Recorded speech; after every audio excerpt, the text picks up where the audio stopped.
Depuis le 3 mai et jusqu'au 14 mai, la ville de la Teste-de-Buch accueille au parc des expositions 10 classes de CM2 des 5 groupes scolaires de la commune, soit près de 250 élèves, dans le cadre du continuum d'apprentissage et de sensibilisation aux risques routiers.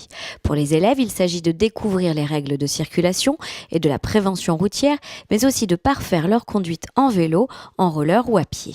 La ville, en fait, elle propose en fait ce style d'atelier parce que c'est un but de prévention en fait des risques, de former en fait les jeunes et les plus petits dès le plus jeune âge à la sécurité routière et surtout en fait à apprendre que la route doit se partager, qu'il y a des dangers. Et plus on va les former jeunes, et plus ils pourront donc transmettre le mot à la fois à leurs frères, à leurs sœurs, et puis également aux membres de la famille.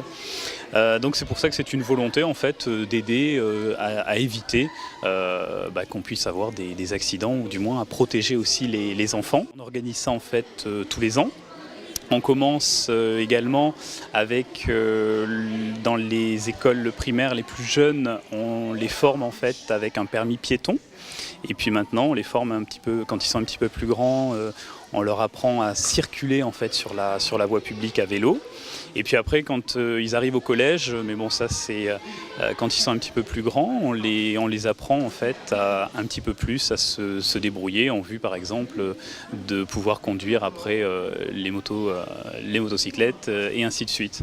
Donc ça c'est une volonté bien évidemment qui est de la municipalité, de les accompagner du plus jeune âge jusqu'à ce qu'ils arrivent après à l'âge adulte et qu'ils puissent se débrouiller et circuler en toute sécurité. Pour cette année, pour cette période-là, nous avons 5 établissements scolaires, 10 classes, soit 250 élèves. C'est une moyenne sur chaque année, sensiblement. C'est depuis 2008 quand même qu'on fait cette pratique-là. Ça s'inscrit dans un schéma un peu plus large. Donc, comme disait M. Garcia, nous avions le permis piéton pour les CE2. Nous avons également pour les CM1 l'évacuation de bus. Et pour les CM2, donc la piste d'éducation routière. Donc nous, dans la pratique, en tant qu'animateur de piste, c'est la police municipale.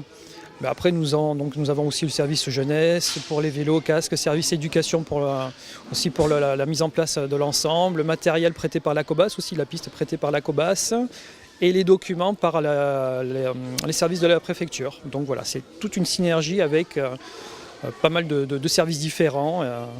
Et on arrive à faire ce genre de choses depuis maintenant plusieurs années.